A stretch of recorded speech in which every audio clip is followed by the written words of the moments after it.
Bonjour et bienvenue sur la chaîne du chasseur d'étoiles de midi, chaîne de réflexion et d'humour sur les 12 coups de midi. L'émission est sponsorisée par une marque de papier cul. Eh bien, c'est pas. En plus, c'est pas des conneries. Hein. Jean-Luc Reichmann à la présentation, le maître de midi et avec plein de sous. Au coup d'envoi, la première question qui est l'actrice a été révélée au cinéma dans la série des Sissi. Donc, bien sûr, c'était Simone Sissi Ignoret.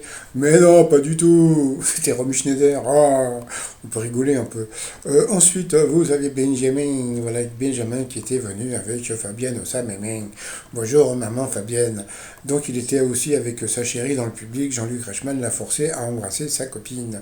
La question qu'elle maîtrise le franco-suisse Amaury Guichon et connaît un franc succès sur TikTok, eh bien, c'était les sculptures sur chocolat. Donc, ils ont montré les images, puisque, comme je vous avais déjà dit, les images sur TikTok sont libres de droit. Ensuite, vous aviez Michael qui était venu avec Thomas, son ami. Alors, la question, quel est le surnom Michel Sardou donne-t-il à sa femme Anne-Marie Perrier? Eh bien, c'était le phare des baleines. Voilà. Voilà, je la connaissais pas celle-ci, hein, donc j'étais encore, je sais pas où moi. Sinon, après, donc, nous avions Nathalie qui était venue avec Gilles et Roséline, ses amis, qui étaient en visio. Alors, selon le professeur des universités Fabrizio Buccella, quelle est la boisson idéale pour déguster une raclette? Ça semblait évident, c'était le thé noir. Pourquoi je dis que c'était évident? Parce qu'on se demandait pour ce que foutait le thé noir dans cette question. Donc, eh bien, c'était bien le thé noir. Pour le maître de midi, quelle est la cause du pic de natalité qui se produit dans de nombreux pays tous les 23 septembre? Eh bien, c'était le réveillon du Nouvel An, les gens qui font tac-tac, voilà, pour avoir des gosses le 23 septembre. Ensuite, dès 2025, que taxera la Nouvelle-Zélande? Eh bien, c'était l'euro des vaches. Ensuite, quel objet en lien avec Jimi Hendrix a fait son entrée dans un musée d'Islande? Ça, c'était connu, c'était le moulage de son penny. Ensuite, pour le tournage Et au milieu coule une rivière, où Brad Pitt s'est-il entraîné à pêcher à la moumouche? Eh bien, c'était depuis un toit d'un immeuble. Donc, eh bien, sur cette mauvaise réponse, eh bien, Nathalie est passée au rouge. Qui dit rouge dit duel. Elle a pris Benjamin en duel, qui est tombé sur une question assez simple. Quelle ville se trouve dans la région Hauts-de-France? Donc, bien sûr, c'était leur lance. Pendant ce truc, ils ont fait tout un truc, ils sont allés voir les gens. Je referai une vidéo parce que déjà on a vu Z, c'est la première fois, et surtout je cherche la personne qui donne les questions. Bon, on verra. Sinon, ensuite, eh bien, Benjamin, Stéphane et Mika Rollo sont retrouvés pour le coup par coup. Alors, quand on a trop bu, on peut être. Eh bien, la mauvaise réponse était pif. Comme on peut voir, il n'y avait que des alcoolos dans l'émission à midi. Quelle œuvre a un titre évoquant Paris? La mauvaise réponse, c'était un album de DJ Snake. Bon, le titre MDM, c'était connu. Le dernier tango à Paris, Marlon Brando aussi, etc. Donc, bon, passons. Sur cette question, il est passé à l'orange. Ensuite, quel interprète a dans son répertoire une chanson dont le titre contient nom? Eh bien, la mauvaise réponse était Pauline Esther. Pourtant, Edith Piaf, non, non, je ne regrette rien. Mais bon, ce n'est pas grave. Là, il est passé à l'orange lui aussi.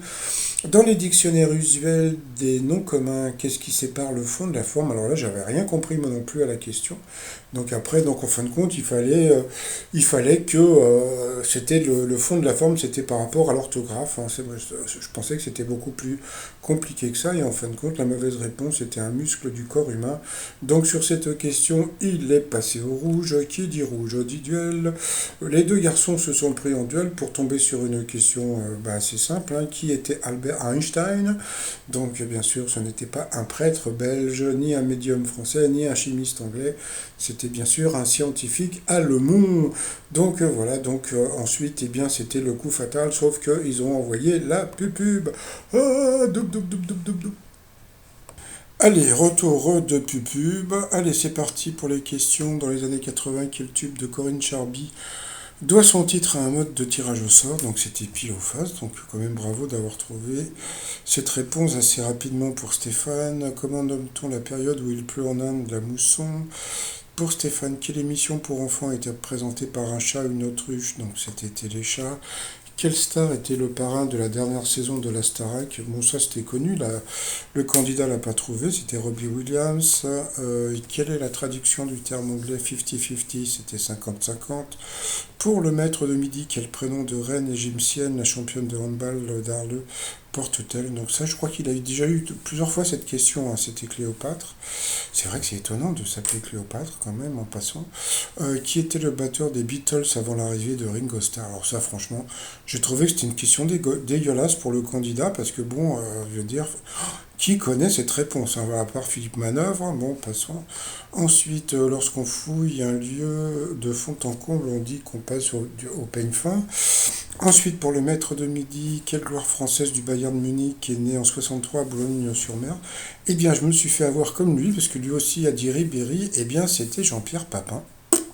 Ben voilà, on l'a eu dans l'os tous les deux. Ensuite, quel mot est associé à Toki pour désigner un appareil de transmission, donc le Toki-Walkie? Ensuite, quel personnage de Grey Anatomy vit à Zurich depuis la 10e saison? Là aussi, là franchement, moi là, alors, depuis le début de l'émission, je trouvais que l'émission était agréable, c'est-à-dire que voilà, dès qu'il n'y avait pas le jeu, l'émission était agréable, et puis là, en fin de compte, là tu t'aperçois que le candidat, bon, de toute façon, on sentait qu'il n'était pas très très fort, mais bon, c'était pas la peine de mettre des questions, quel personnage de Grey Anatomy vit à Zurich depuis la 10e saison? Je veux dire, qui connaît cette réponse, à part si tu regardes la Grey Anatomy? Bon, passons. Après, de quel département d'outre-mer Christiane Taubira était l'originaire? Donc c'était la Guyane, ça il le savait. Pour le maître de midi, quelle physicienne a été la première à nommer professeur à la Sorbonne? Bon, bah ça semblait évident, c'était Marie Curie, hein, moi j'en connais pas d'autres. Ensuite, quelle pièce mobile d'un métier à tisser porte le même nom qu'un engin spatial? C'était la navette, là encore, troisième question super dure pour le candidat. Ensuite, toujours pour lui, quel moyen de transport obtient-on en remettant dans l'ordre les lettres USB? Bah, il a dit USB, donc bah, ça semblait simple, hein, donc c'était bus, voilà, donc, mais bon, c'est pas, il l'a pas trouvé non plus. Ensuite, quel roman d'Émile Zola se déroule essentiellement au Hall de Paris? Donc, eh bien, là non plus, il n'a pas trouvé la réponse. Donc, c'est vrai que c'était une réponse qui n'était pas évidente non plus pour le candidat. Toujours pour le candidat, quel arbre produit des nèfles? Franchement, hein. Bon, bah là, voilà. Et puis, bon, bah à la fin, bah, il l'a eu dans l'os, hein. Mais bon, franchement, je trouvais il a eu quatre questions qui étaient super dures par rapport au maître de midi, qui a eu... là, je dirais... Alors, là, je vais vous dire un truc par rapport à Stéphane aujourd'hui. Il n'y a rien à dire. Oh là là, il a été cool.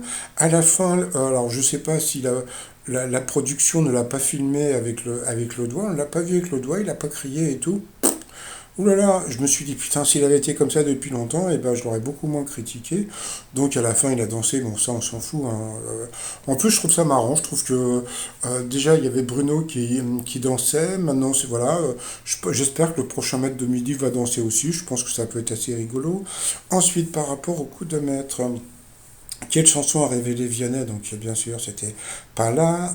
Quel instrument associe-t-on Orville Gibson et Léo Fender?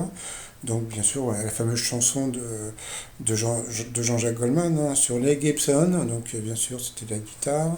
Ensuite, quelle ville est la plus mentionnée sur TikTok? Alors comme il ne va pas sur les réseaux sociaux, bah, au pif il a dit soyons chauvins, je vais dire Paris. Sauf que c'était Dubaï, ça semblait évident, hein, donc voilà, avec tous les influenceurs. Donc il a perdu une étoile et un zéro. Ensuite, qu'est-ce qui porte le nom de Kakadou? Au pif, il a dit le parc national australien et donc il a eu de la chatte, c'était bien ça. Ensuite, quel terme désigne la formation des icebergs? Bah, il savait pas. Voilà, il était là, je sais pas. Donc il est parti sur poulinage, et bien il l'a eu dans l'os, c'était le vélage, donc voilà, donc il a perdu 2 étoiles, donc du coup il a gagné que 100 balles, ça lui fait 50 balles dans la popoche, donc pas de cri. Non, aujourd'hui, vous voyez, je vais vous dire une chose, hein. Si Stéphane avait été comme ça depuis le début, bah, je pense qu'on ne l'aurait pas critiqué, hein, donc voilà. Sinon, allez, par rapport à l'étoile mystérieuse, bah, ça bouge pas trop, donc on voit toujours le fond, c'est Marbella, on voit aussi donc la lune en haut à droite, et puis on voit une montre Gousset. Je referai un montage bientôt, donc voilà, voilà à quoi ressemble le fond de l'image. Bon, sinon, bah, mon site, ça y est, il a arrêté, hein, je le reprendrai bientôt, je sais pas quand. Sinon, alors, Ça, c'est confirmé. Le maître de midi a été éliminé. Donc, l'émission passera entre le 17 et le 20 janvier, pardon. Donc, ça veut dire que bah, jusqu'au 17 ou 20 janvier, eh bien, bah, le maître de midi, bah, il sera toujours là et après, il sera éliminé. Donc, alors, on m'a expliqué comment il a été éliminé. Donc, en coup par coup, il est passé au rouge, qui dit rouge dit duel. Il a pris un candidat et le candidat a trouvé la bonne réponse. Voilà, et donc il a été éliminé en duel. Par contre, alors j'ai pas encore sur quelle question. Donc, bah, si vous avez participé, bah, voilà, vous pouvez m'envoyer un message sur mon adresse étoile de midi outlook.fr pour me dire bah, sur quelle question il a été éliminé, quoi. C'est surtout le candidat, hein. Alors, donc, il y a un candidat donc, qui l'a éliminé, mais après, arrivé en coup fatal, eh bien, le nouveau maître de midi actuel s'appelle, eh ben, vous verrez plus tard. Donc, voilà. Bon, bah, sinon, comme dirait l'autre, c'est tout pour moi. Et bah, je vous dis à plus tard. Et puis, à plus tard. Allez, bye bye.